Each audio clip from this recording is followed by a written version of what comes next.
a funny old year. Well, that's to put it lightly. Around this time last season, we fell down despite our fighting, and the stream of, "Oh, it's inevitable for a small club like ours," came tumbling in as surely as frustrating VARs. Factor in the lack of fans, the ones who keep us going, and who would have expected the performances we've been showing? Krul's safe pair of hands, towering Hanley at the back, Buendia's midfield wizardry, some little-known Finn in attack. In recent times, being a Norwich fan has been, let's say, a roller coaster.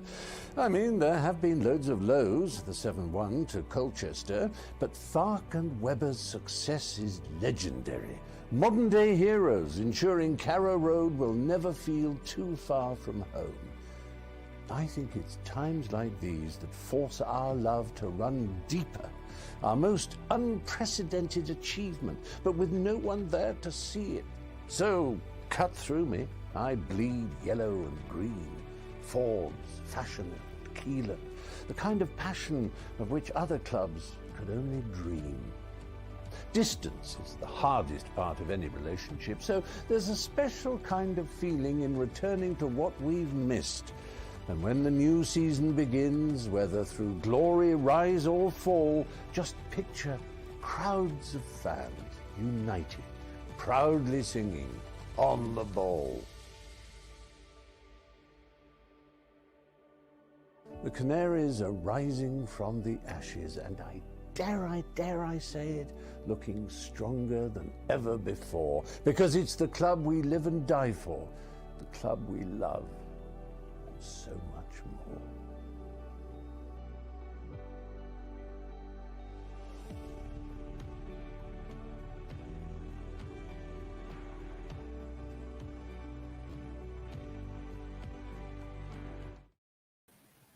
Hello and welcome to PinkUn Live 3, celebrating Norwich City's title triumph as they bounce back to the Premier League in style. We're having a bit of a special night for you tonight, the PinkUn promotion party. We've already had the first two courses, as I saw my colleague Connor described it on Twitter earlier. Your starter was that poem from the one and only Stephen Fry. It's titled "To Those We've Missed." It's dedicated to the Norwich City fans who weren't able to be in the stadium for such a brilliant season. It was written by Joe Webb, who is Norfolk's Young Laureate. You can read all about that at the PinkUn, on the PinkUn.com website. The main course already on the PinkUn YouTube channel, which was our documentary, The Way Back, which hopefully a lot of you have just watched the premiere of. That's just come to a close.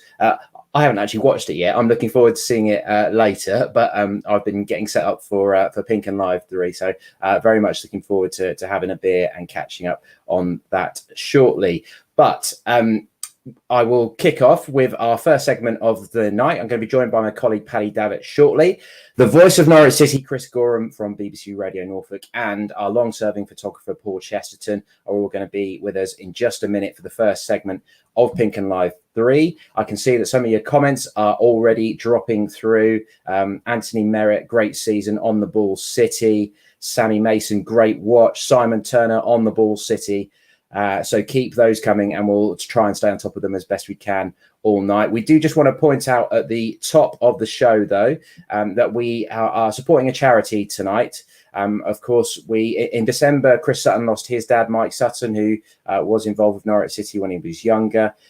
He had a long battle with dementia. So as you can see, the Jeff Astle Foundation, they do a lot of work to try and support retired players and research into the issue of head injuries and the long-term effects of football. One of our other columnists, Ewan Roberts, has been committed to a UEFA study along with similar lines. But if you would like to support the Jeff Astle Foundation, then their website, thejeffastlefoundation.co.uk/donate is the place to go. Of course, Duncan Forbes, Martin Peters, players in recent years that we've lost to similar issues. So if you'd like to spare a couple of pounds in their direction, then by all means do. Right, let's kick off with the first part then and bring in Paddy, Chris Gorham and Paul Chesterton. Hello, boys. Thank you very much for joining us. Mr. Gorham, is that? That's a treasure trove of ex-Norwich tops I see behind you, my young man. Absolutely right. Yeah, this is. I've just dug out my collection of the shirts that I grew up with, well, you can see I've put them up there behind me so they don't look quite as small as they actually are. But that's what I grew up wearing when I was first going to games. I've still got them. You can't bring myself to throw them away.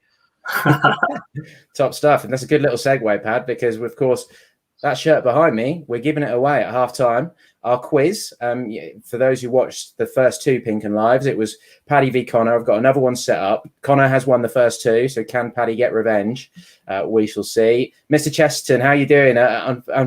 Unfortunately, I guess your emotions are still bubbling a little bit because West Ham are just lost. Your first true love. Yeah, no pun intended with the bubbling thing there, obviously. But I actually own 3 Norwich shirts myself now, so perhaps I should have put them behind me as well. Should have done, Paul. Should have done. Missed the trick, mate. Courtesy of my friends in Norwich City, yeah, I've managed to acquire 3 so far. So yeah, a little bit disappointed with the West Ham result today, but Everton are a bit of a bogey team. So there you go. Norwich can give you a bit of a lift. I mean, that's not always been the case in over a decade of covering the club, but there's always ups and downs. But let's kick off first. If I come to you, Pad, just to reflect on Barnsley on yesterday, that 2-2 draw, the season coming to an end, and it's been a special season, but it's been a surreal season. That seems to be the word that most of us are using, isn't it? Yeah, and the main reason for that, of course, as we all know, sadly, all these lovely fans hopefully tuning in tonight, in the main, bar 1 or 2 pilot events, not been able to attend. And, let's hope this is, well, to be fair, it's a full season and the overhang from the Project Restart, but we can but hope that the government's roadmap coming out of this pandemic will allow, if not a full house from the start of the Premier League season, at least a significant proportion of fans back, because, and we'll get into it in more detail, and of course, we've all followed the fortunes of this club this season. It has been a special season on the pitch, probably a season unlike any other in terms of the demands placed on Daniel and the players and all the backroom staff, but something has been missing, and Daniel is the first to talk about, bringing it to Barnsley yesterday. We know it was about the trophy, but also it was about, sadly, saying goodbye to 2 absolute legends, as he called them, Alex Tetty and Mario Vrancic. And while there were some great scenes, we're seeing 1 or 2 of Paul's pictures now, it missed certainly a full away end at Oakwell, which it would have been to give those guys the send-off they deserved. And when Daniel says hopefully they can have a delayed party to celebrate staying up in the Premier League, get those guys back and they can get the send-off they deserve. So, for me, on the pitch, an unbelievable achievement. I've only really followed the club's fortunes probably 10 years or so, but certainly unparalleled in that period. I think you'd go a long way to find an achievement as good on the pitch. But ultimately, there is that underlying sadness that, sadly, for the most part, the fans have had to follow from afar. And, I'm sure the pride and the joy that they've felt has been a little bit diminished, simply because they've not been able to be part of it. And it was great. I mean, you're in for a treat, Dave, watching that documentary. I just watched that for the first time, and it's a wonderful piece of work from our guys, Connor and Tony. But Simon Thomas, big Norwich fan, formerly of Sky Sports, talks about that he says when he's a granddad and he turns to his grandkids and talks about this season, he won't be able to talk lovingly about the games he was at Carrow Road to experience, as a fan inside the stadium. And I guess what he says there echoes across the whole Norwich fan base. It will forever more be an unforgettable season, but sadly a season when, the people who really matter, which is the fans, were not able to be inside the stadium and living it with the players and with Daniel. It has been an unforgettable season, no doubt about that. Chris, speaking to Alex Tetty after the game yesterday, I think we did our best to make him cry, but we weren't the only ones, were we? Everyone in the Norwich camp, we're trying to get him crying, and then I think they succeeded. Yeah, he was pretty much in tears already, wasn't he? But before we even spoke to him, I think the occasion was really getting to him. I think there were clearly tears in his eyes when he was leaving the pitch after being substituted during the game yesterday. And I think I've just been dwelling on this. I think for him, it's probably a blessing in disguise that we haven't got the big ceremony in the city this year, isn't it? With the balcony and all of that. We'd all love to have it. That's what's really missing, the open top bus tour. But I really don't think Alex Tetty could cope with it. He was struggling yesterday. He even told us that he didn't want to start the game. He was so worried about quite how he was going to cope emotionally. He didn't want to play. But yeah, I mean, I felt really glad to interview him yesterday at the end of the game. He was in tears, but he had a medal around his neck, and it did feel like, if you're going to go, and all players eventually have to leave Norwich City, that is the way to go out. Of course, it would have been much better if the fans had been there and had been able to get that proper round of applause, that proper ovation that he deserves. For nine incredible years with the club, he's been through so much. But if you're going to leaving as a champion with the medal and being applauded off, not every player gets that. There are many other Norwich City heroes and Norwich City legends down the years who have not been afforded that sort of reception when they've gone. So yeah, he and Mario as well, but Alex Tetty in particular will always be fondly remembered, no matter what happens, because they've just done so much for the club. Absolutely. What a legend. And he leaves in 32nd place overall in the all-time appearances list. He's the only Norwich player to have been promoted to the top flight on 3 separate occasions. There's loads of things you can roll out. Paul, from a photographer's point of view, Alex Tetty is absolute gold, isn't he? Because he must just have one of the best smiles in football. He has. I do have a story about Alex. Remember the toe poke at Old Trafford? Right. Normally at a Premier League game, you'll get a snapper in every corner of the ground. I was obviously in front of the Norwich fans, and there was no snapper. He scored, and he rang to the other corner. There was not one single photographer. Oh, yeah. And, of course, I'm literally screaming, "This way, Alex, please, this way." And he's run the other way. He scored an amazing toe poke. I can only just imagine what the look on his face was like, but no one photographed it that day. But, yeah, I mean, yesterday I found him quite good to photograph. I could tell he was emotional from the moment he led the team out through the Guard of Honour. And that moment, I was actually wandering around to get to the trophy lift when I saw him being substituted. And I caught the photos of him, pretty emotional himself and Daniel at the end. I wish I'd been the stand side, behind that, because I'm pretty sure I saw Daniel and a couple of others wipe a tear away as well. It's a good moment. One of my favourite moments of the season. There, 100%. Yeah, it's been emotional. Well, I'll come to you and Chris on a similar vibe. So if I come back to Chris to start with, but obviously with fans not being there, although we've been there and that's been a great privilege, there's been a lot of challenges this season in media terms in how we've actually provided the coverage that we have done, haven't we? So Chris, to start with you, I mean, some of the away games you weren't able to do this year and you've had to do it off tube and things like that, haven't you? So how challenging did you find it? And did you manage to sort of find ways to make it enjoyable or to make it work that little bit better? I think Oh, that's perfectly timed, isn't it? The technology's given up on Chris just the moment we're talking about the technology. Okay, well, I'll come back to Chris then. Paul, let's turn that to the photography side of things. And how challenging have you found it? And what have you sort of found are the best ways to make it work? At times, very challenging. I mean, start of the season, we were literally limited to one position. So obviously, I'm always keen to do Norwich attack. I have to do Norwich attack, I have to be behind the opposition goal. And I found myself at Carrow Road and some away grounds where I was literally up the other end. So I was having to photograph, Norwich attacking the wrong end, which was a bit weird. Bournemouth, they stuck me up in the stands. I had an absolutely dreadful position. Oh, yeah. I remember you weren't happy about that. No, I was. I just watched you two bake in the sun most of the game that day. It's been a challenge. And then it eased up a little bit. Some clubs, it varied from club to club. Huddersfield was a free-for-all, just sit where you want. But some places were very strict to the rules. Everyone tried to obey the rules, and it was difficult and very frustrating. When you see it go up the other end, and it's the players are running and jumping in front of other snappers, and you haven't got that picture. You've got it from 150 yards away, 100 yards away from the wrong end. It's very frustrating. But as the season went on, everyone relaxed a little bit, and as long as everyone followed the COVID protocol, changing ends, staying socially distant, then towards the end of the season we had no issues. Yeah. So it worked out. But then that made you be creative. If you're looking from the other end, I had more chance to photograph Tim Krul, some of the defenders, which I don't normally do because I'm up the other end. So it had its challenges, but you get around it. So. Well, he's still done a great job, hasn't he, Pad, as usual? And but looking at the photos, in terms of sort of the souvenir things, like the Evening News tomorrow has got a sort of wraparound of the big celebration photos and things like that. But just without the fans behind them, they still just feel that sort of that little bit hollow, don't they? Yeah, they do. And I mean, my favourite one Paul's talking about is some of his favourite images was Sheffield Wednesday, when it probably worked in your favour, PC, at Hillsborough, when you had from behind the goal the Cantwell curler. That's a superb, frame of, because you can see the way the shot is. You can see the minute the ball leaves his foot, Kieran Westwood, I think it was, full length, and it's going right in the top corner, postage stamp. And of course, that was a huge goal in the context of the season, wasn't it? So you never told the Bournemouth story, PC, that you were actually in the stands that day. That's how bad it got that day, Bournemouth away, when it wasn't even pitch side. You had to actually snap from in the actual stands.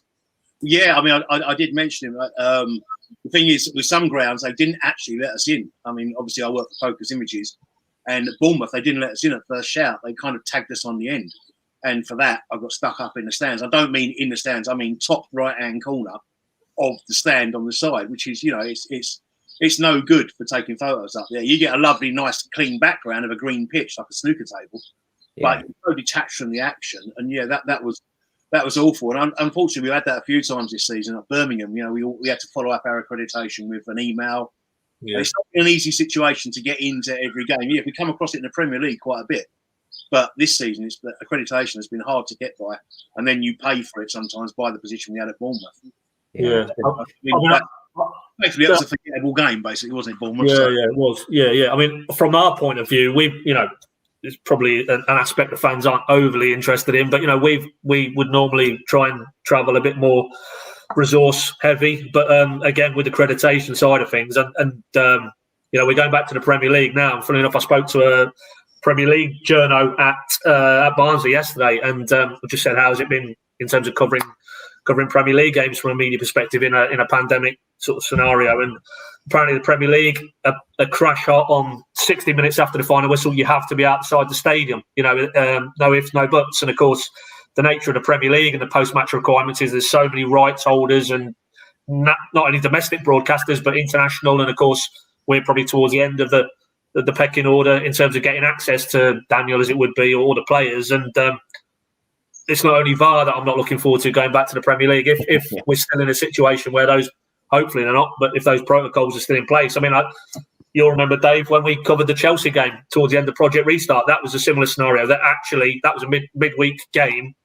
It was one of the first ones, I think, after the Project Restart. And we actually ended up being kicked out of Stamford Bridge before Daniel had sat down to do his post-match, and basically conducted an interview with Daniel outside Stamford Bridge, which was a very bizarre scenario. So, yeah, it has been a challenge. That is no doubt. And maybe we've just got Chris back now, just talking, Chris, about the challenges of doing our job in a pandemic, in terms of the accreditation and the access. And, I mean, there was a period you guys didn't actually travel to the games. That's right, isn't it?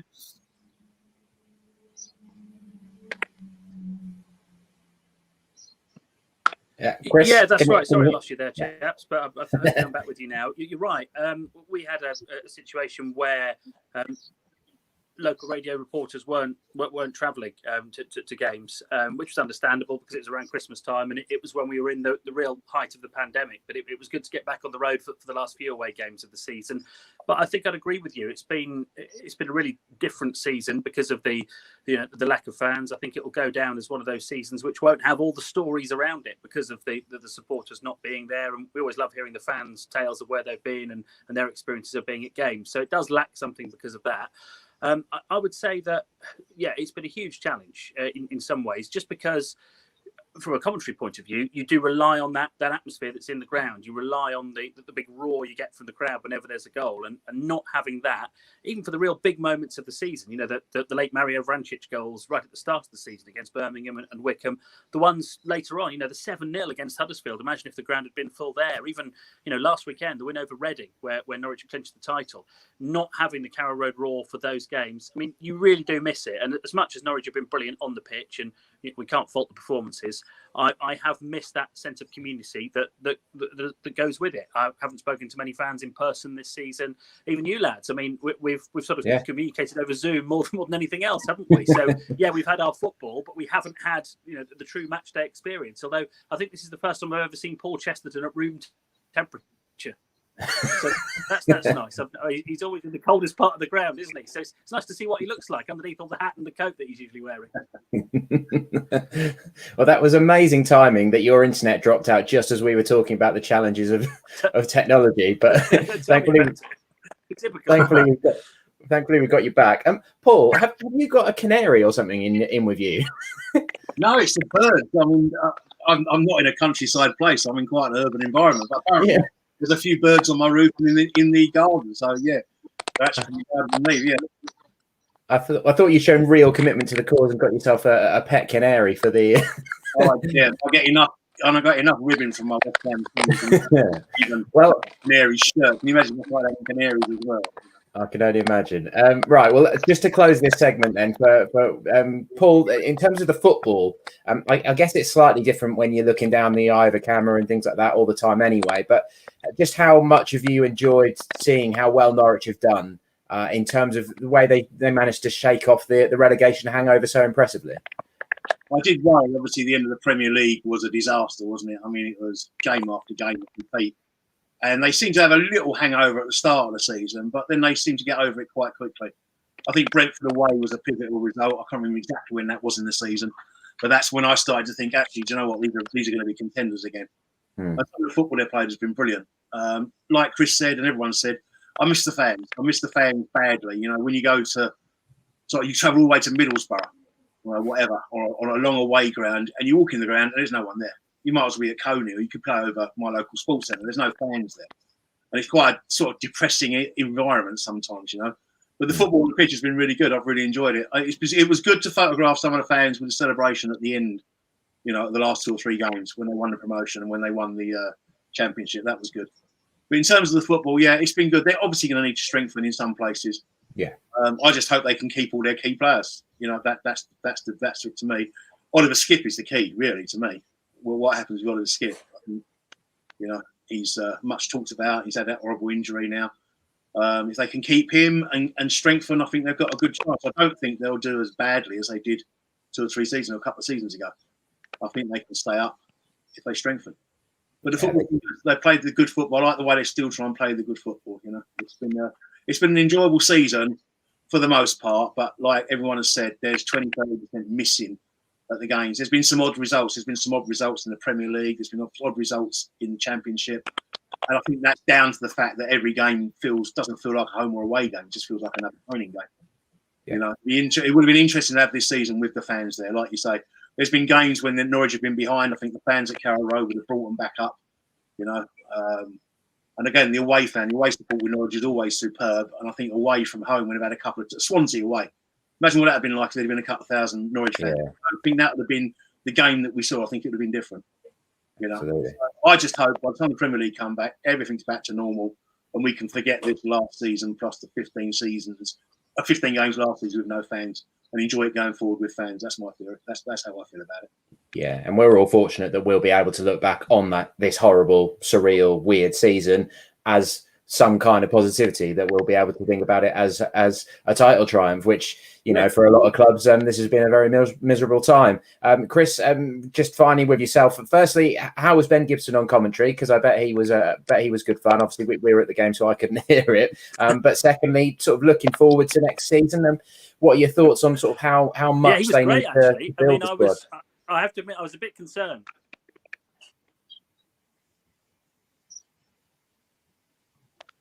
Yeah, first of all, Ben Gibson was great. I was once the game started, I was a bit nervous about, you know, having a current player on air with us, because he suddenly realised, like, every time Andrew Omobamidele touches the ball, you know, was it all right to say, I think he's really good, because he's got Ben Gibson's place in the team. So I was constantly worried about, you know, committing a faux pas and upsetting Ben Gibson. But he was brilliant. He was really professional. When he first came and he was there really early, which I was pleased about, and he came and sat down and we were chatting, and he said he's never done commentary before, and he was talking about, we were sort of talking the way through it, and he was saying that, you know, whenever you do anything for the first time, it's a bit of a tense experience. And then he said, like, this is the way I felt when I went on Question of Sport. And I thought, what? So I thought, well, if you've done Question of Sport, mate, BBC Radio Norfolk is no problem if you've sat there with Sue Barker and all. And he has. When he was a Middlesbrough player, he was one of the guests on Question of Sport. But he was fantastic. I think, you know, the fact that there was a title to collect, and he was there to, well, not get his medal as it turned out in the end, but because they only had the medals for the players who were involved in the game, but to get his hands on the trophy, we were really lucky to have him with us. And the circumstances were just perfect to have a current player. And of course, everything he said was fascinating about, you know, everything from what Daniel Farke would have said at half time to what the week had been like around the training ground with Tetty and Vrancic. So yeah, brilliant. I mean, I'd love to say it'd be great to have him back next season, Ben Gibson, but that suggests I don't want to see him in the team, which I don't want to say, because I think he's been brilliant this season alongside Grant Hanley. And as much as Norwich do need to strengthen and do need new players to come, clearly, I wouldn't be at all surprised to see if it is those two starting on the first day of the season, all being well. Yeah, they're going to need reinforcements. I agree with what Paul said. It'd be lovely to think that Oliver Skipp might come back. But, I mean, you can see, can't you, they're going to go about it in a very different way this time, because when they went up 2 seasons ago, they basically kept the whole squad together. Well, we already know that, Vrancic has gone, Tetty has gone, Oliver Skipp has gone. So suddenly that midfield looks quite threadbare. So that's one area of the team that is going to need a lot of work, a lot of strengthening over the summer. And I, like Paul, I hope that they can keep hold of the crown jewels. But if they don't, we've got to remember what's happened in the past. When players like James Maddison have gone, and we all thought, there's no replacing him. Actually, they found somebody. So it's over to Stuart Webber and the recruitment team to do the same thing again. So I am looking forward to it, because I think it's always great seeing Norwich in the Premier League. It's maybe not quite as thrilling as it once was because of the, all this sort of stuff that's going on in the background, European Super Leagues, and it's not quite what it once was, the Premier League. Plus VAR, that is a nightmare from a commentary point of view, because you don't know how excited to get when Norwich do score a goal. But it's a nice problem to have, because let's face it, as much as it's been brilliant this season, I always say this, I don't think the Championship would be anywhere near as exciting if you didn't get the Premier League prize at the end of it. Take that away, take away the idea of promotion, and you just won the Championship. It wouldn't mean as much. It wouldn't feel as good. So that's what they've been playing for all season. Hopefully, the vast majority of this squad will get another crack at it, because, 97 points from 46 games, they absolutely deserve it. And I hope as many of them as possible will be around next year to give it a go. Top stuff. Thank you very much, boys. The Super League, you mentioned the Super League, Chris. We heard this phrase legacy fans, didn't we? Well, I think ourselves and Radio Norfolk, we very much stand up for the legacy fans. That is very much our audience. So we'll always be there for you if that's what they're calling you. Right, we will roll through the squad, because we got Connor coming up next alongside Terry Westgate and Spud. And while Tony subs the squad around, I'll just get through a few of your comments. There's quite a few coming in. Matt Gregory, great video, guys. Watched it from my home in Buckinghamshire, which is next to Bedfordshire, which is where Luton is, Connor, with a smiley face. So I'm guessing there maybe was a tiny error in there, was there? I'm pretty sure I might have said Hertfordshire, actually. Yeah, possibly. I don't know. But, close enough. Everyone's always, those eagle eyes are always there, aren't they? Who else have we got? Besant8 says 1 City strong. Owen Young, it's party time. Sheldon, on the ball City, what a season. Mark Jones, brilliant season and fantastic coverage as ever by you guys on the ball City. Thanks, Mark. Joe McKenzie, looking forward to next season, not just to watch the football, but to see the fans again. Craig Brown, hello, gentlemen. Good evening. And there's a load more just flooded through, so I'll leave it for the second and come back to that in a bit. Terry, Spud, thank you very much for joining us. Terry, if what we got there? Is that, just a little bit, just a bit of fizz, a bit of fizz. Excellent. Right, well, I'll come to you first, Terry. How have you found it? I think we had you on the pod and stuff a few times, didn't we? In sort of Project Restart era, and when we were unsure about what was happening. How have you actually found following it from afar, and what things have you done to sort of make it enjoyable? Yeah, it's been difficult, not being at the games, not being part of the atmosphere.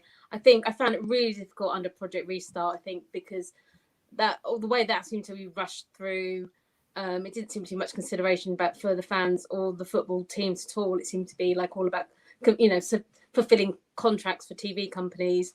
And also, we obviously didn't play very well, and it was just a bit of a horrible experience. I think with the new season, we kind of knew what was happening, kind of got used to watching it from afar, being at home, watching it on iFollow or watching it, listening to the radio.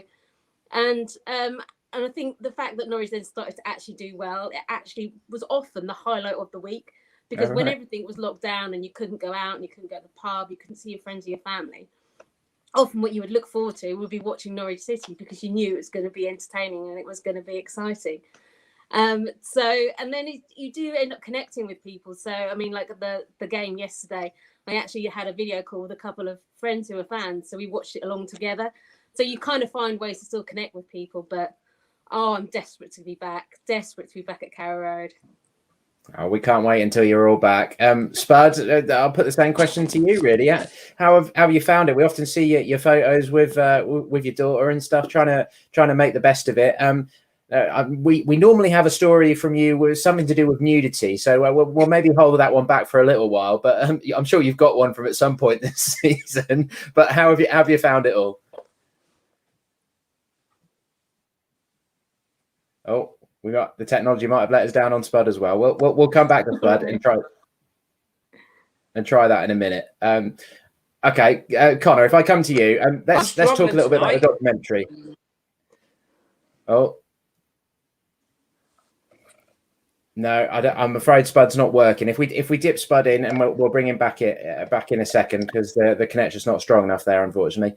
Connor, the documentary, which everybody has hopefully watched before this, or will after this. Tell us a bit about how it was all pulled together. You and Tony, our producer in the background here, a lot of hard work's gone into that, but we seem to be getting lots of really good feedback about it already.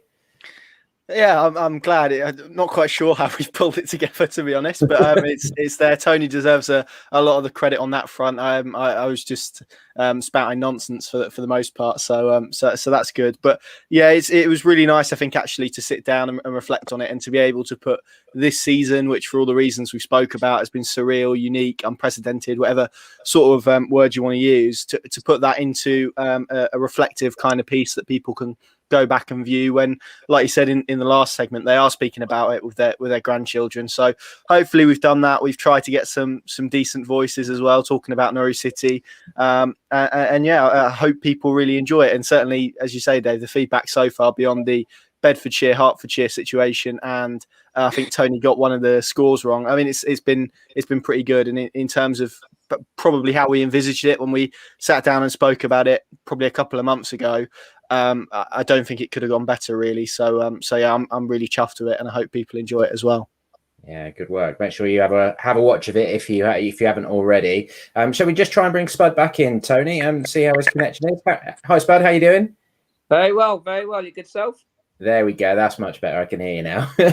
I think you probably heard what I said, but I said we normally get a story about nudity from you at some point. So there's always a story with me. There's always a story. There's always a story. Spud and Ori. How have you found it all? How have you found it following it from home? And what ways have you sort of managed to make it enjoyable? I'm not going to lie to you. It has been tough. It's more of a case of say just watching at home, really. I only went to one game, the Forest game. So the majority of the games I watched at home with my wife and my little girl. And how much it's great being with them. It hasn't been the same being in the ground. And it has been tough at times.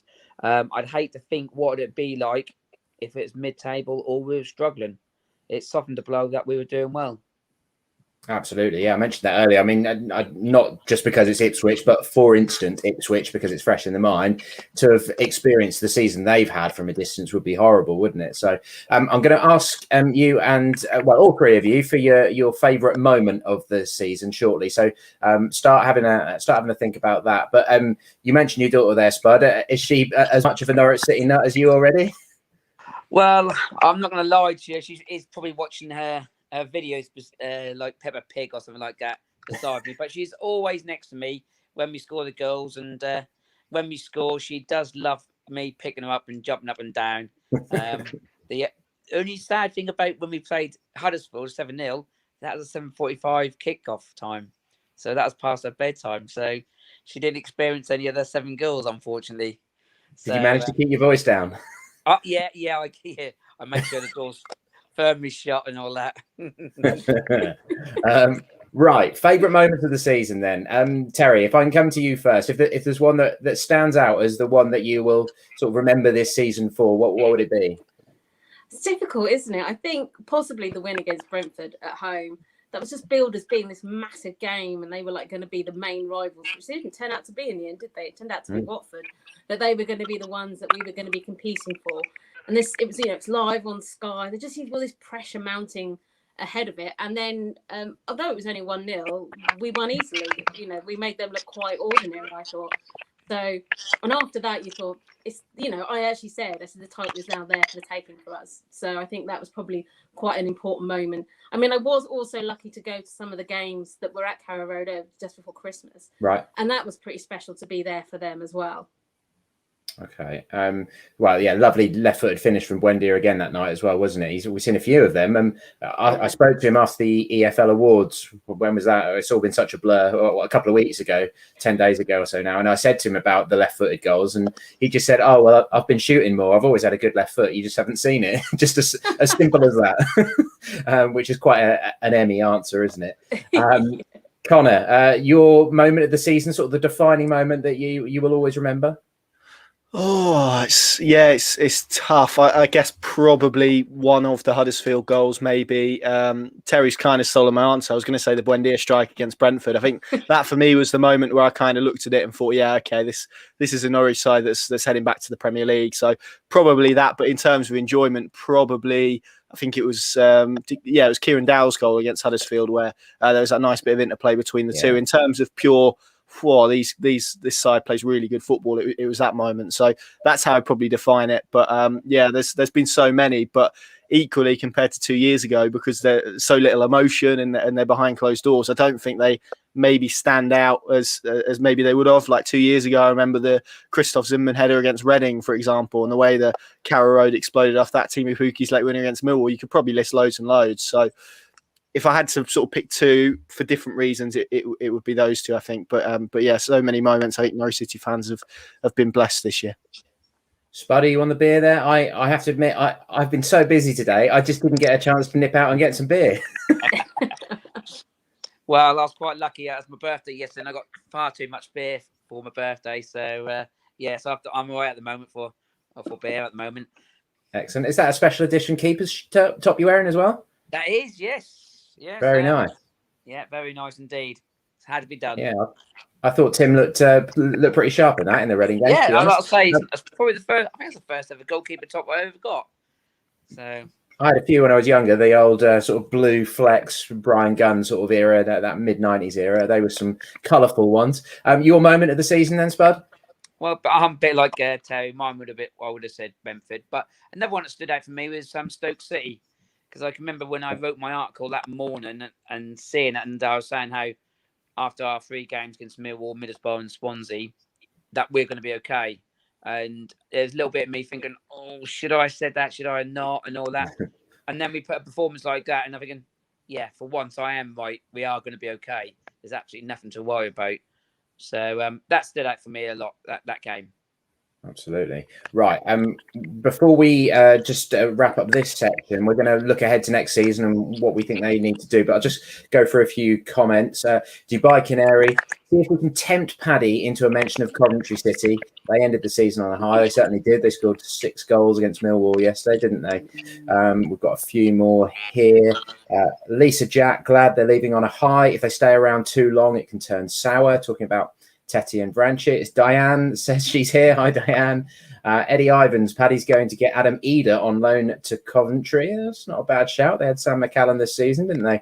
Alex Alexander, great coverage throughout the season from the triumvirate from Archon and also Radio Norfolk's very own Chris Gorham. Good old Chris. Everybody loves Chris, don't they?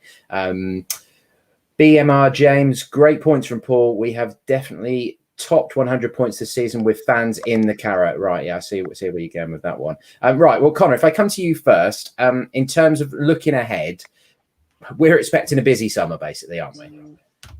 Yes, we are. And in my mind, immediately, I'm thinking you can't have enough central defenders. I think that's maybe the lesson that I've learned from last time around. So any sort of additions there would be necessary. I've kind of maybe changed my mind on Andrew Omobamidele in recent weeks, and I've gone from he'll probably get a really decent championship loan to actually thinking, well, he's 18, he's got time on his side. He only signed a professional contract last November, December. It probably represents a step up for him to at least spend the first half of the season training with a Premier League squad, if that makes sense. So, and also for the depth. So it wouldn't surprise me if Norwich maybe go into this season with a few more centre backs, hopefully. And then I guess the other point is probably more physicality. And I think we spoke about this in a recent video or a podcast. My mind's don't know what we did yesterday, But there was a moment last season after Project Restart, and the players had drinks breaks, didn't they? So every so often, both teams would come to the side of the pitch, and it was in the West Ham game, and West Ham were obviously near the away dugout. Norwich were near the home dugout, and the difference in size between the two sides was really stark and really noticeable. So I think that's probably second on my wish list, so to speak. Probably defensive cover, and then a bit more physicality, but. Hopefully they're in a better position. They've learnt the lessons this time. I think they will have that kind of advantage on their competitors. Watford, who haven't been in this position for a number of years, having to come back up and then stay up, although have a very good defensive record, and then whoever comes up in the playoffs. So they're probably the two I would highlight in terms of positions. I'll let the other guys speak about those, because I think there's probably several areas you could discuss, but for me, central defenders, physicality, I think that has to be the priority. Okay, well, Barry Taylor says, I'd be surprised if the transfer activity were not already advanced. Rob Turner says, whoop, whoop, what an incredible season. And that he likes your style as well, Terry, which I presume means the fizz. Craig Brown says, what's the contract situation with Hernandez? How long is left on his contract? I'm pretty sure O'Neill's still got 2 years left. And of course, he's got a tattoo now as well, so he can't ever leave. He's tied to Norwich City forever. Right, Terry, well, if we move along in terms of looking ahead, how do you see the midfield situation in light of Skip and Tette's situation? With them, well, certainly Tette's not going to be here, and it's not looking likely that Skip will be here, certainly for the start of pre-season. Yeah, no, definitely midfield seems to be the area that we need to look into most, I think. I mean, obviously Vrancic leaving as well. I think that's where we need the most talent to come in. So I would definitely say, particularly that defensive role that Tete used to do, and Skip was brilliant at this year. One of the reasons we got promoted was that Oliver Skip. So if he's not going to be there, we need to be somebody who can step into his shoes. So I think that's really important. And to be honest, the most important thing is holding on to players, is that we don't lose, like, you know, your Todd Cantwells, your Emi Buendias. These are the players that will get us the goals. Will, you know, I mean, you look to the last time we were in the Premier League, and the first couple of months we actually looked really good. We played some lovely football, and Todd Cantwell excelled at that level. He proved that he's more than capable of being a Premier League player. So holding on to him and Emi Buendia, I think, is as important. But yeah, midfield is where I would say we definitely need to recruit. Yeah, the rhythm seemed to suit Todd nicely, didn't it? So and I think, you know, I think most people are probably expecting if one's going to leave, then it would be Max.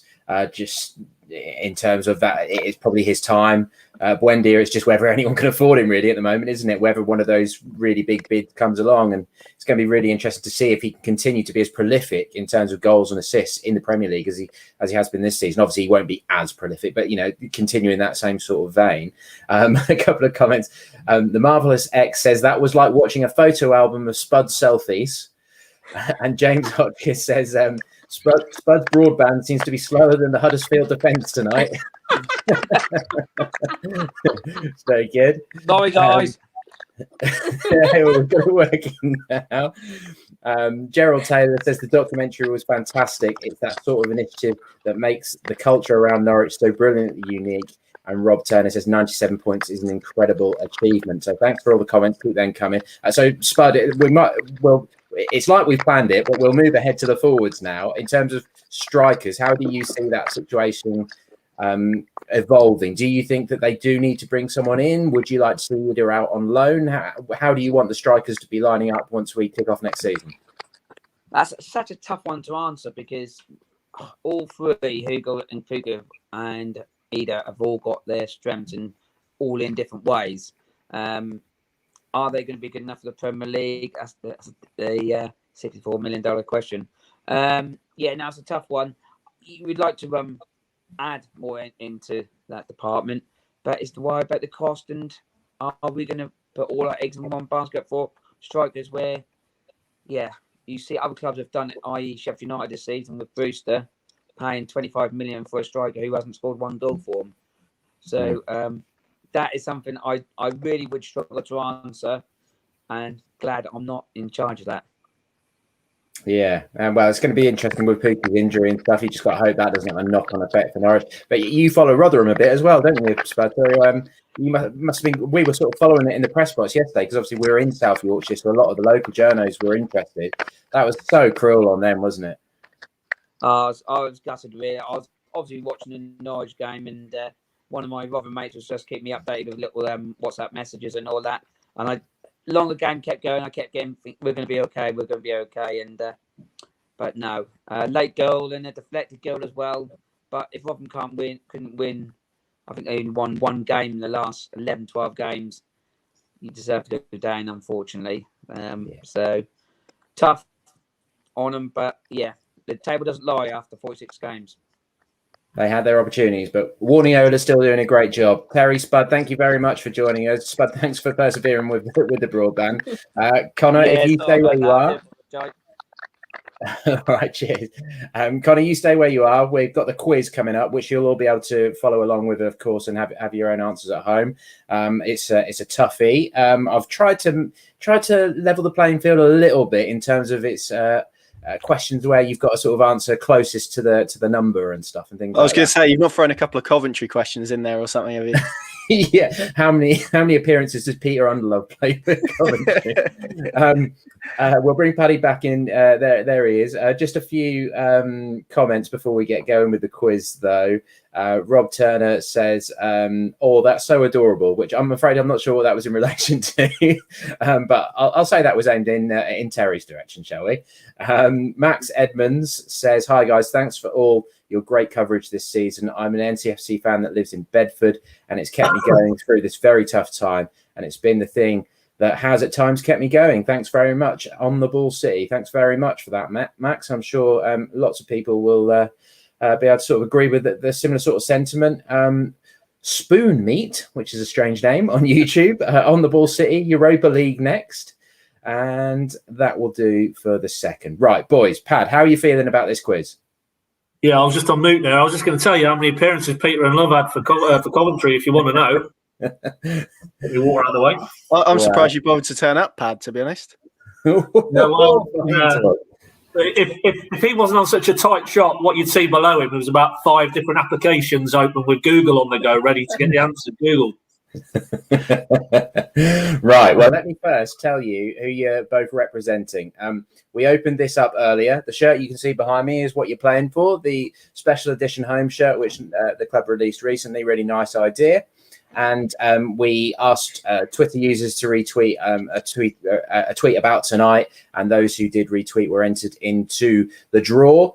And the two names chosen at random. Paddy, you are representing Owen Bell. I think I'm pronouncing that name correctly. Owen Bell, which is at Owen Bell NCFC. And Connor, you're representing Bob Langdon, who is at Bob Langdon7 on Twitter. So they are the two who are in the running for the shirt, depending on who wins. And of course, you guys can play along at home as well. So if you're both ready, number one, your first two questions are Alex Tetty themed, which I thought was nice and appropriate. So Alex Tetty has been booked how many times in his Norwich City career?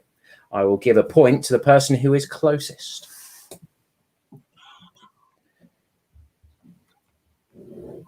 I'll read it again.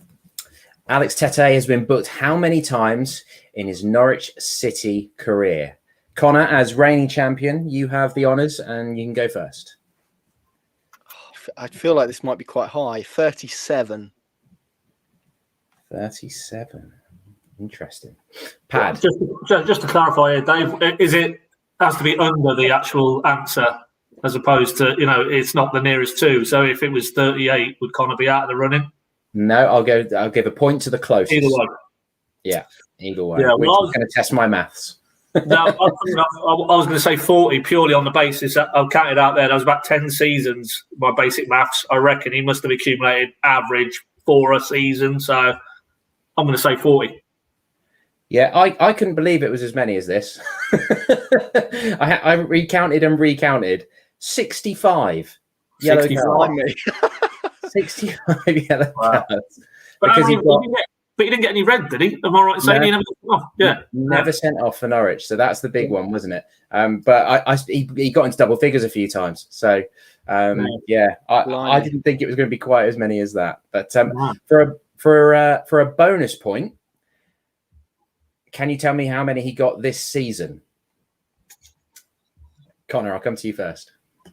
Probably not that many. I will say Let's put a number on it. 2.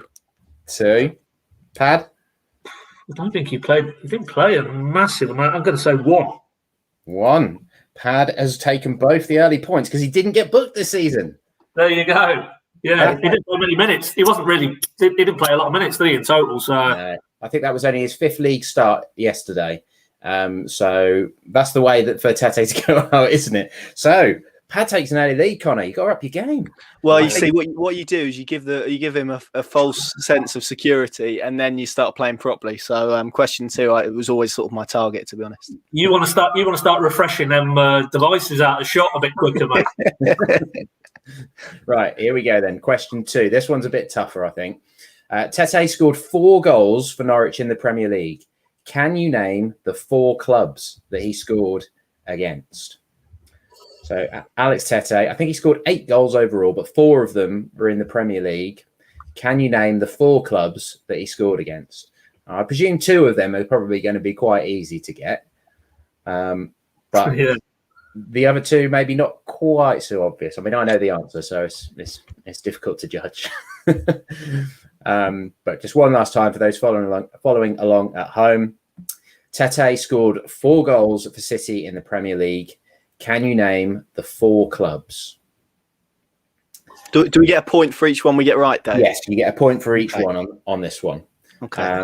Right, so Paddy, that tells me he knows all 4, which isn't a good scenario to be in because I can only think the 2 obvious ones. Okay, well, I was going to come to you first, Pad, but let's go to Connor first. He's got the smile. Sunderland. Yep. Man United. Yep. Southampton. Yep. Bournemouth. Oh, he's let it down at the last. So 3 points for Connor there. So you're taking the lead, depending on how Pad does. I presume he's going to get 2. So he should be back in the lead. The first 2, Sunderland and United, obviously, as Paul gave us the answer in the first segment, if we wasn't aware anyway.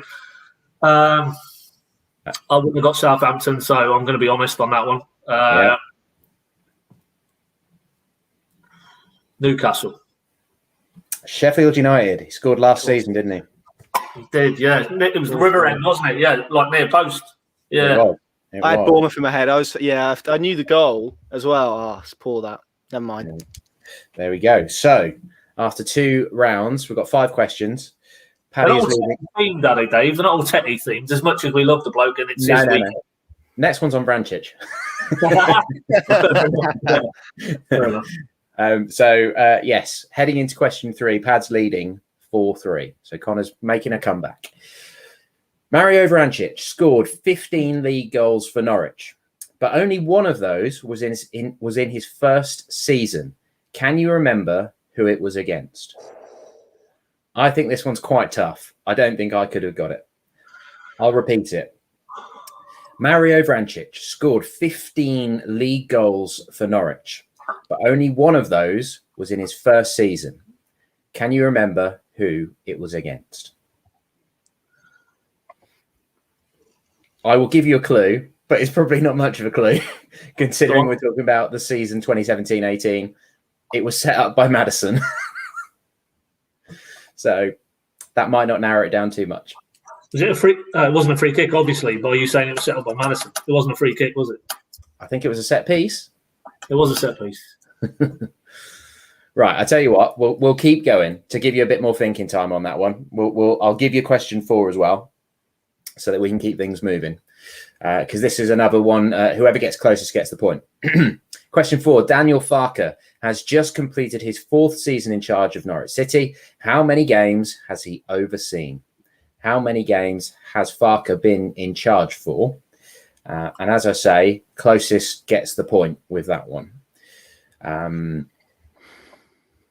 Right, Pad, you're in the lead, so I'll come to you first for your. I'm just doing the maths, Dave. Just doing the maths as they say. So, this total league and cup per season, yeah. Yeah, all games, all competitions.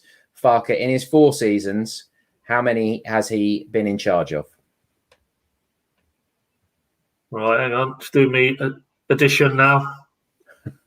Kind of chip in if you've already got a number. 188. Yeah, maths. I'm hopeless at maths. 188. 188. Southwell, what are you thinking? Yes, yeah, that's close actually, isn't it? 1-8. I'll go 187, and then we'll see. That's not in the spirit of it, is it? Well, it's That's not in tactical, the isn't spirit. it? Tactical. I've basically done the work here. There's no way. If this is below 187, this is wrong on a moral level.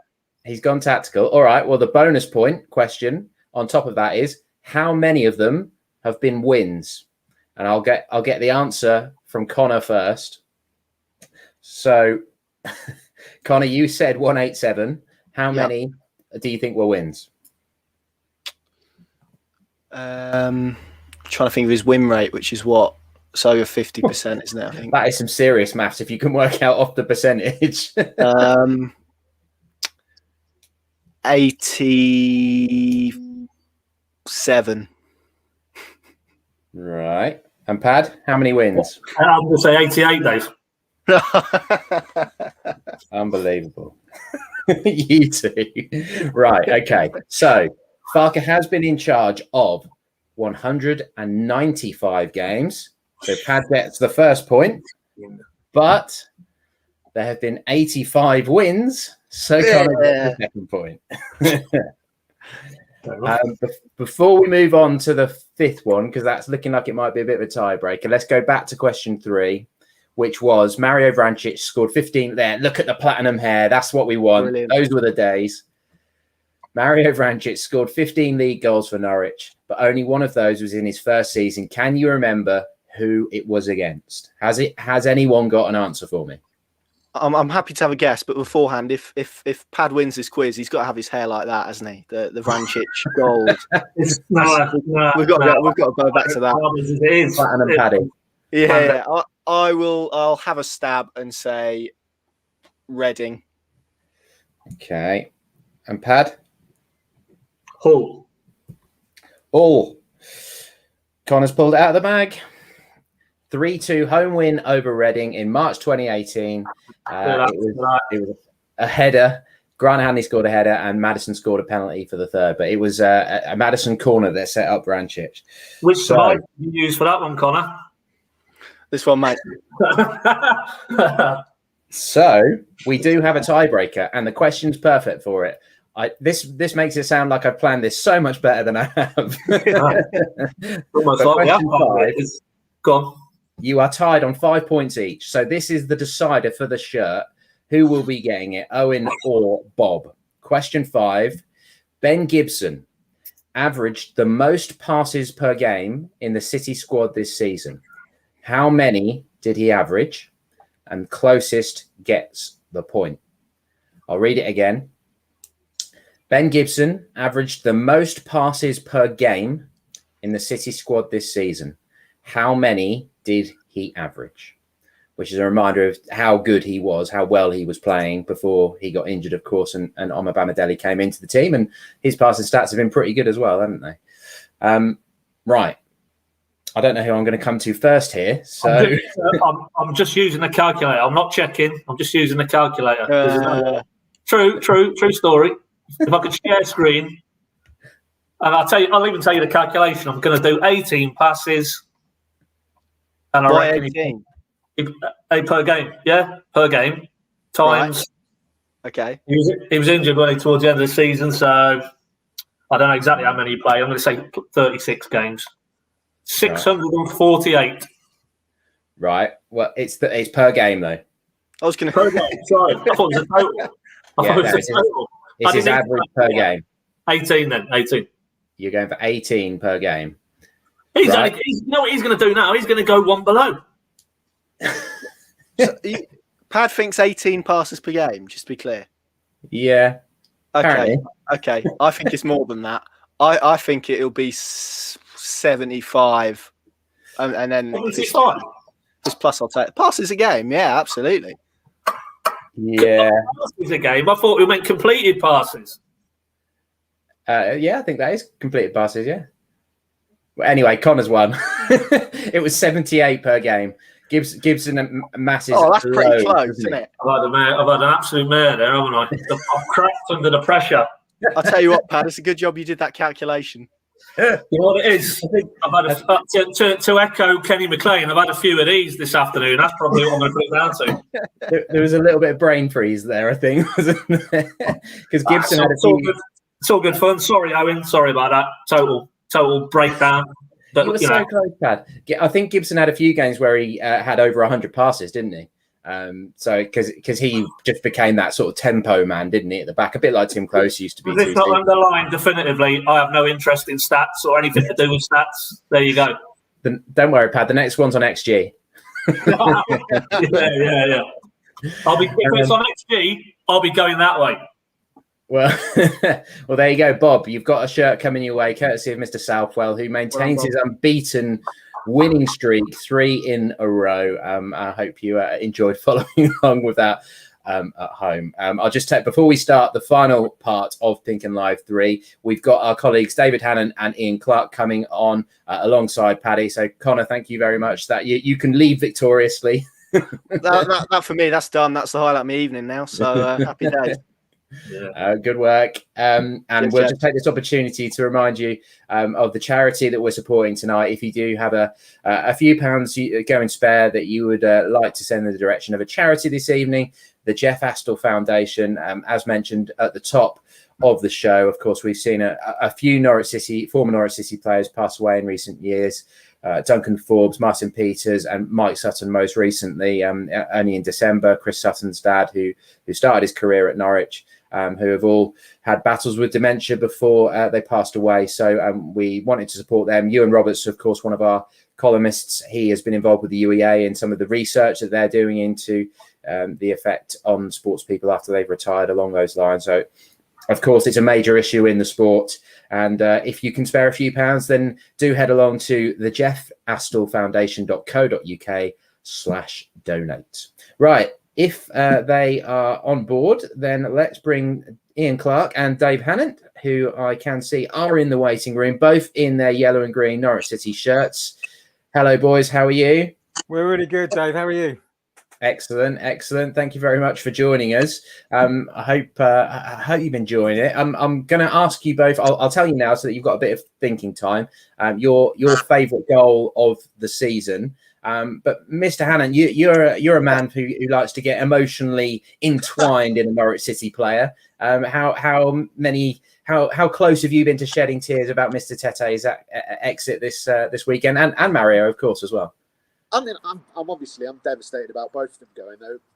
But I must admit, the only departure where I think I actually have literally shed a tear was Wes Hoolahan.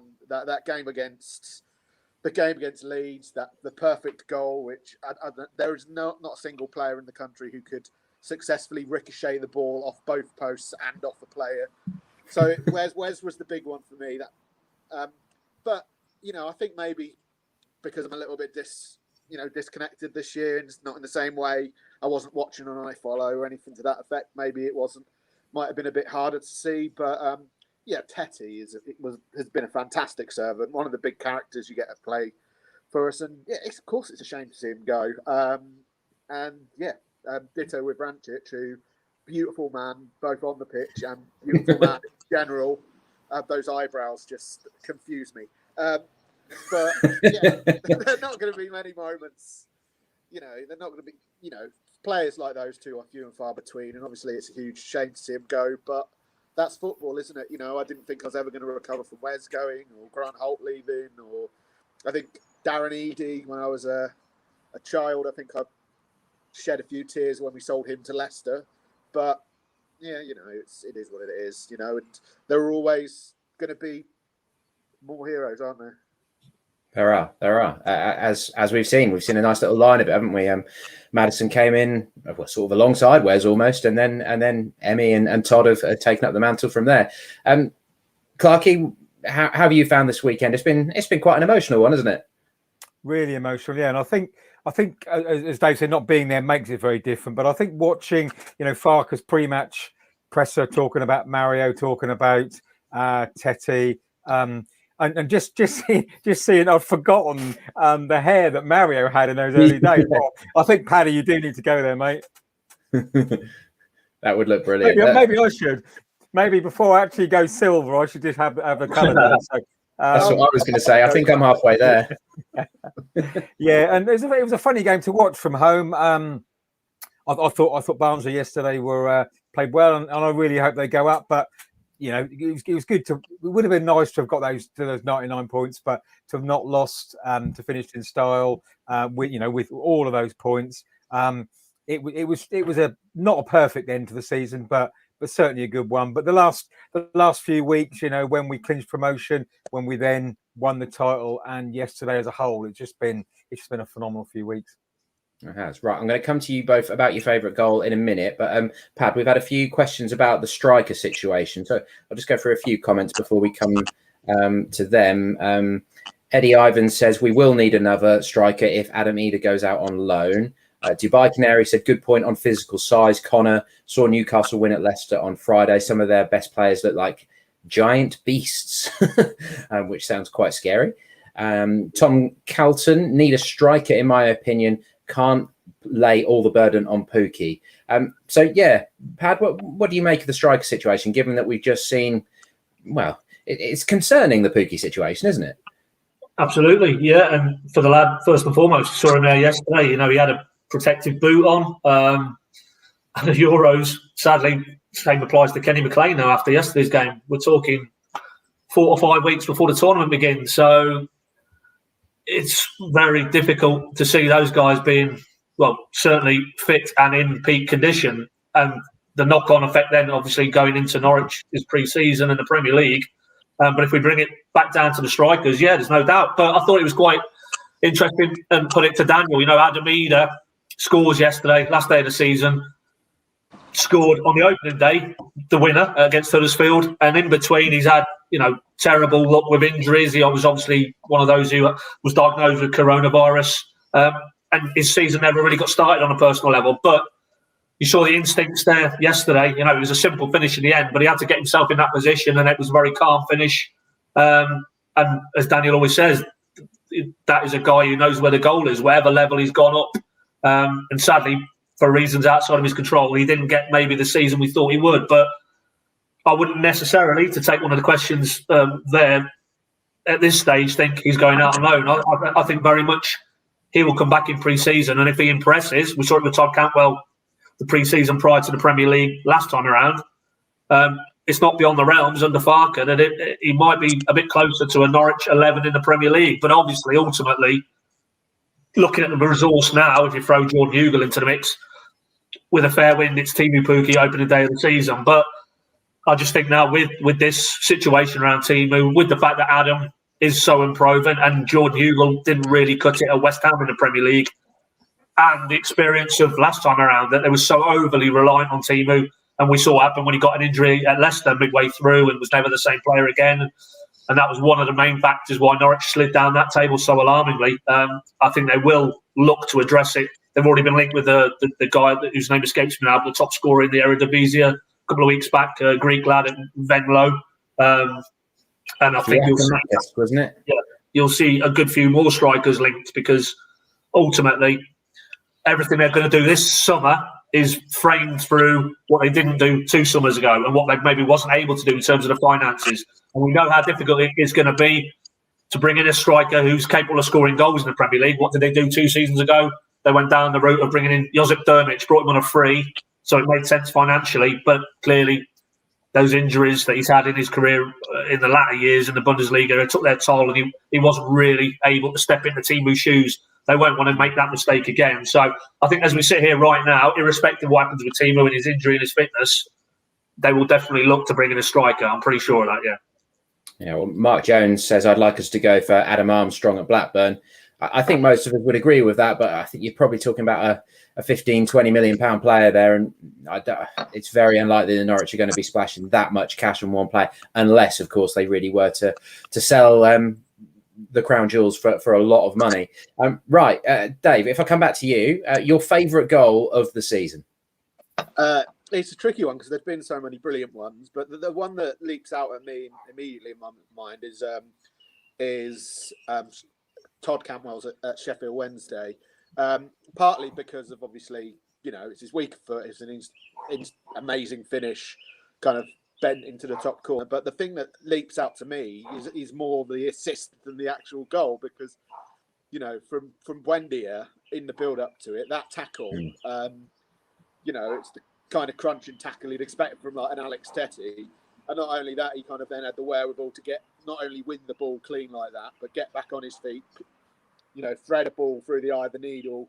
And Todd's finish kind of made it a complete package. I think if it wasn't for the fact that Emmy nearly fell over Ben Gibson in the build-up, that made it look a little bit on the ugly side. But for that, you know, that tackle and then that through ball and that finish, all in one kind of piece, kind of made that the one for me. That's a good shout. And I like that when we come back to you, your wine glass is now empty. Yeah, I wish that it had wine in it, but I'm not allowed to drink at the minute, so it was J2O. Oh well, never mind. Yeah, well, I mean, that's a good shout, Clarky. I mean, obviously, you're a big Todd Cantwell fan, as the king of Dereham yourself. Where does your decision go? Well, I mean, Dave's right. There've been so many great goals. I mean, you could probably have a goal of the season contest in that Huddersfield game alone. I mean, some of the goals in there were phenomenal. I'm going to go a little bit left field, and I'm going to pick a Emi Buendia goal. No one's going to be particularly surprised at that. He scored so many. Mine's actually going to be the one. It was a bit of a messy goal, but it was the one back in December when we beat Forest 2-1 at Carrow Road. Not the purest goal. You're all probably wondering where I'm going with this. It was actually the last goal that I saw in the flesh, because it's the only game this season that I've been able to watch. That was that period when we were laid back in. So to see a goal in the flesh, and that was one of those sort of important wins at that time, just to get us going at what wasn't the most fluid period of the season. So yeah, loads of Buendia goals, but that was my favourite because it was actually the last one I saw in person. Nice answer, I like it. And sort of a late winner-ish as well, I suppose, wasn't it? Yeah, if I remember that correctly. Yeah. So yeah. Well, I mean, what do you make of Todd, actually, Clark? I mean, would I be fair to say that it almost feels a bit like he's flying under the radar a bit at the moment when you think about how much he's actually achieved? You didn't really hear many people talk about him in the player of the season mix too much, but he has had a very good season, hasn't he? He's had a very good season. I mean, when I did my column a few weeks ago on player of the season, and you know, there was the debate over Skip versus Buendia, and obviously you throw Timo in the mix and Hanley certainly, and I think I'd said that at that stage, Todd was probably my 8th or 9th choice. And, you know, to think of a lad who's got so much talent, who, you know, you're absolutely right, Dereham boy, we love him to bits. For him to be so far down that pecking order probably says more about how good the team's been as a whole rather than him. I mean, I think there have been times it's been a bit quiet. Obviously, we had that period where he was out of favour, didn't play. Daniel clearly sorted him out, and he came back much better, much stronger. But I think he's certainly had a 7.5, 7.75 season. So he made maybe an 8 out of 10. But is he going to go anywhere? We hear so many rumours, don't we? I mean, everyone in Dereham knows someone who knows someone who's his best mate's, you know, uncle's brother who works down the pub and knows, seen him here, there, and everywhere. I've got this is not based on any fact at all. I've got a sneaky feeling he is going to stay. He's going to give it another go, and he is going to shine next season. Yeah, I went to uni in Stoke, and it was like that with Robbie Williams. Every local that you met had a cousin or an aunt or something who babysat for Robbie Williams when he was a kid or whatever.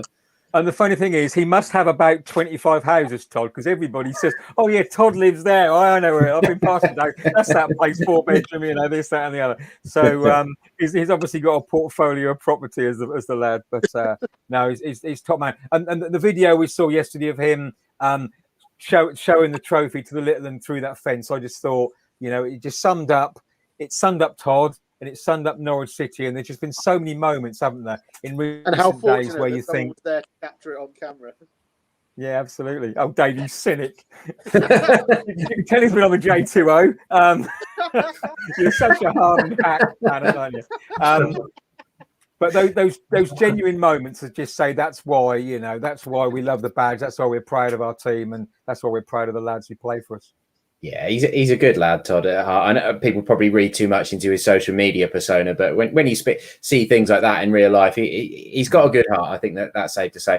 Pad, let me throw you a little bit of a hospital pass then, and from following on from that, where do you think we stand in terms of Campwell's future? Because it's gone a bit quiet on that front, really, hasn't it, in terms of rumours and things like that? And it might have just suited Norwich quite nicely the way he's had a good second half of the season, hasn't he? And he's in a good place heading into the Premier League, and maybe there won't be too much distraction. Well, time will tell. Well, we both know, unfortunately, sadly, there will be plenty of speculation because that comes with the territory now and amplified by digital channels. So I think it'll be fairly incessant around him, Emmy, and obviously Max, they're the three.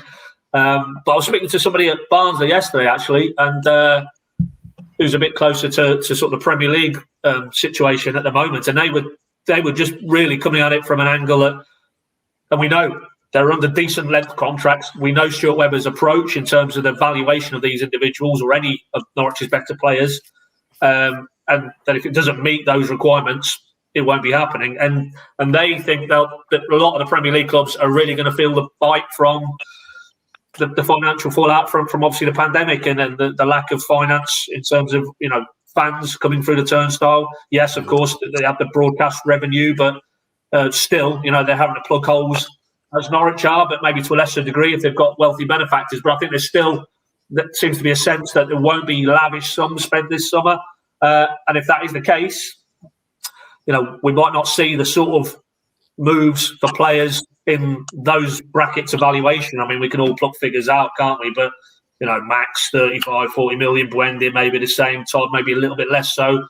His portfolio isn't quite as lengthy as those other two, but still a substantial amount for a young English player with all the talent in the world who could be anything he wants to be in the game. And ultimately, it might be less about what an individual wants or their people around them or even Norwich as a club. I think it will just be what the market dictates this summer. And it's going to be really intriguing to see how much business or lack of is done, because ultimately, to repeat what I just said there, Stuart Webber is not going to be selling those three or any of Norwich's best assets on the cheap. So if they don't get the type of bids they feel those players are worth, then it's irrelevant really what Todd, Max or Emmy or the people around them want this summer to happen. It's ultimately down to somebody in terms of a potential suitor coming to Norwich with the type of money that is going to make sense for Norwich. And that's ultimately what it boils down to. So for me,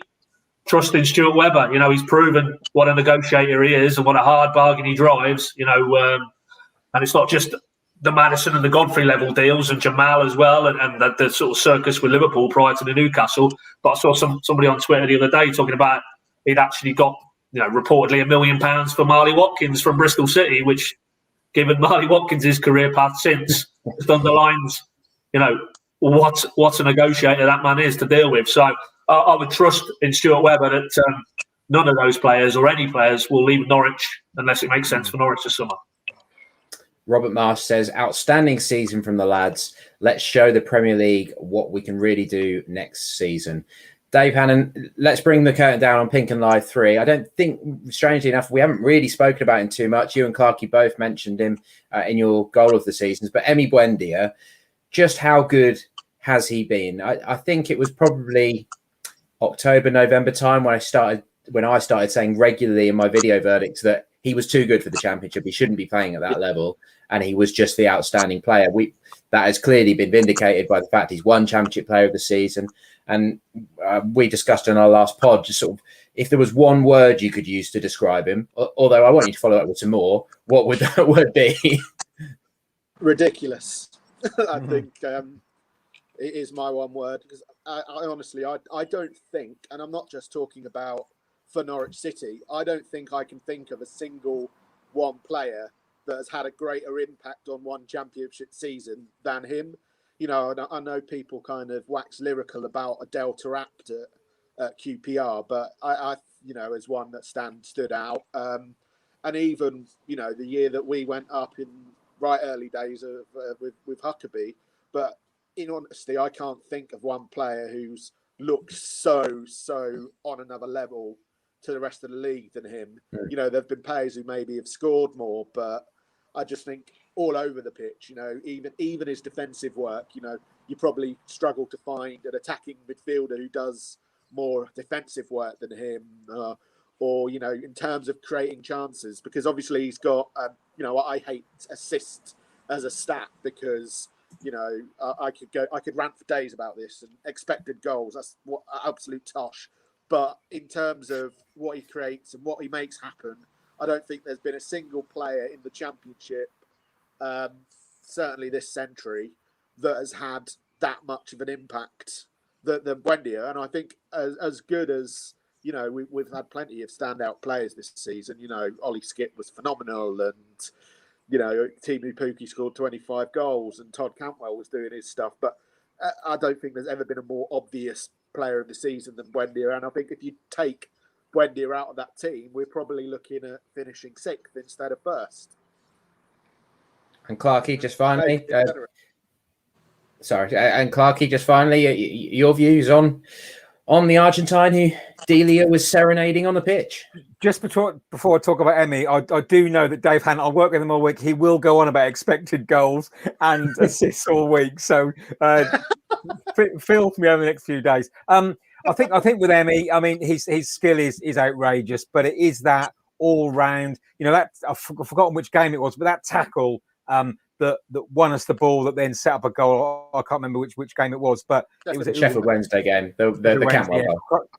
Crazy tackle. And his work rate, his effort, and I know that sometimes gets him in a bit of bother, but he is sensational. And you know, I slightly disagree with Dave. I think we would have finished higher than 6th without him, but he has been a massive difference. And I think if he can stay for next season, he gives us a huge chance of staying up. One stat I did just spot, you might have all seen this, is thanks to NCSC numbers. What a great Twitter feed that is. Of the last 8 teams that have finished on 97 points or more in the Championship, all of them have gone on to next season to finish at least 14th in the Premier League in the following season. So those are the stats I can get on board with. Yeah, if that's what you know, our success this season has meant, and we can replicate that to even, you know, an extent next season, build on that, get the momentum going, then I think we've got a good chance. Top stuff. Just a couple of comments to finish on. Eddie Ivans, Stuart Webber has always said, if they don't get the right money and it doesn't improve the player, we won't be selling. And Chris Dayton, I can honestly see us still having all the crown jewels when the window closes. If we had to let anyone go, for me, it would be Todd and Max. But we will see. It's going to be a very interesting summer. Chaps, thank you very much for joining me. Thank you very much to all of our guests tonight. That is PinkUn Live 3. That is the end of the 2021 season as far as we're concerned. As mentioned a few times during the show, the Jeff Astle Foundation.co.uk/donate is the place to go to if you would like to support the charity that we have been supporting tonight. We're hoping, before the pandemic arrived, we were looking at trying to organise a proper PinkUn Live event in real life, at a pub, at a bar, somewhere like that, where fans could come along and we can actually have a chat face to face, and you know, we'll be up on stage with microphones and have a good chat, maybe after a game, something like that. So we're hoping at some point next season we'll be able to line something up like that, mainly because if we can do that, that means you guys will be back at Carrow Road and life will be getting back to normal. So fingers crossed from all of us, of course, that we are back towards normality next season. But what we do know is Norwich City are heading back to the Premier League as champions in style, and it's been a great season. Thank you very much for joining us tonight. PinkUn.com, of course, is the place to go. We'll keep you up to date with all the latest Norwich City news and views. Our documentary, which was released tonight, that's available on the PinkUn YouTube channel. And if you haven't already seen it, the poem read by Stephen Fry, To Those We've Missed, which is you guys, the Norwich City fans. Thanks very much for watching. It's been a funny old year. Well, that's to put it lightly.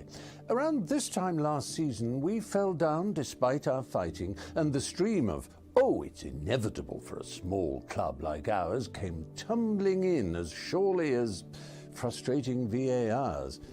Factor in the lack of fans, the ones who keep us going. And who would have expected the performances we've been showing? Krul's safe pair of hands, towering Handley at the back, Buendia's midfield wizardry, some little-known Finn in attack. In recent times, being a Norwich fan has been, let's say, a roller coaster. I mean, there have been loads of lows, the 7-1 to Colchester, but Farke and Webber's success is legendary. Modern-day heroes ensuring Carrow Road will never feel too far from home. I think it's times like these that force our love to run deeper, our most unprecedented achievement, but with no one there to see it. So, cut through me, I bleed yellow and green, Forbes, Fashion, Keelan, the kind of passion of which other clubs could only dream. Distance is the hardest part of any relationship, so there's a special kind of feeling in returning to what we've missed. And when the new season begins, whether through glory, rise or fall, just picture crowds of fans united, proudly singing, "On the Ball." The Canaries are rising from the ashes, and I dare I say it, looking stronger than ever before, because it's the club we live and die for, the club we love so much.